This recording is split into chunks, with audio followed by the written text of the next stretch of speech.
প্রয়াত হয়েছেন মুনমুন সেনের স্বামী ভরত দেববর্মা। খবর পেয়ে দেখা করতে মুনমুন সেনের বাড়িতে গিয়েছেন মুখ্যমন্ত্রী মমতা বন্দ্যোপাধ্যায়। তার একজন আত্মীয় শুভাকাঙ্ক্ষীকে হারিয়েছেন বলে মন্তব্য করেছেন মুখ্যমন্ত্রী।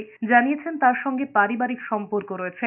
অত্যন্ত দুঃখের খবর, মুনমুন সেন রাইমা দিল্লিতে রয়েছেন, সেখানেই খবর পেয়েছেন। এখানে বাবার সঙ্গে ছিলেন রিয়া। সকালে ডাক্তার ডাকলেও বাঁচানো যায়নি ভরত দেববর্মাকে। পরিবারের তরফে জেনেছেন স্ট্রোক হয়ে মৃত্যু হয়েছে। সুচিত্রা সেনের জামাই ভরত দেববর্মার বয়স হয়েছিল ৮৩ বছর। ১৯৭৮ সালে সুচিত্রা সেন নিজে দাঁড়িয়ে বিয়ে দিয়েছিলেন ভরত এবং মুনমুনের। ত্রিপুরা রাজ পরিবারের বৌমা হন সুচিত্রা সেনের একমাত্র মেয়ে মুনমুন সেন। ত্রিপুরার রাজ পরিবারের সদস্য ভরত দেববর্মার মাতামহী ইলা দেবী কোচবিহারের রাজকুমারী ছিলেন, আর ইলা দেবীর বোন গায়ত্রী দেবী জয়পুরের মহারানী ছিলেন। পিতামহী ইন্দিরা ছিলেন বরোদার মহারাজা শায়াজিরা ও গায়কোয়াড়ের একমাত্র মেয়ে। স্বামীর অনুমতিতেই অভিনয় শুরু করেন মুনমুন। মেয়ে জামাইয়ের এই সিদ্ধান্ত মেনে নিতে পারেননি সুচিত্রা সেন। শোনা যায় এজন্য নাকি ১ বছর মেয়ে জামাইয়ের সঙ্গে কথা ছিল না সুচিত্রা সেনের। পরে অবশ্য মনোমালিন্য মিটে যায়। অভিনয়ের পাশাপাশি রাজনীতিতেও নেমেছিলেন মুনমুন সেন, তৃণমূল সাংসদও হয়েছিলেন।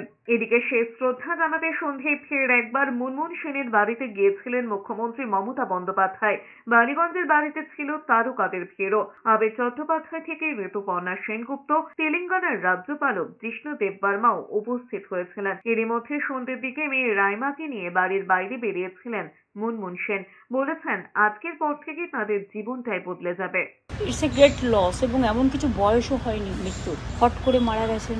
ওরা বলছে স্ট্রোক হয়ে মারা গেছে। তো যাই হোক, আমি নিজে আমার ব্যক্তিগতভাবে আমার নিজের একজন খুব ওয়েল উইশারকে এবং আমার একজন আত্মীয়কে হারালাম।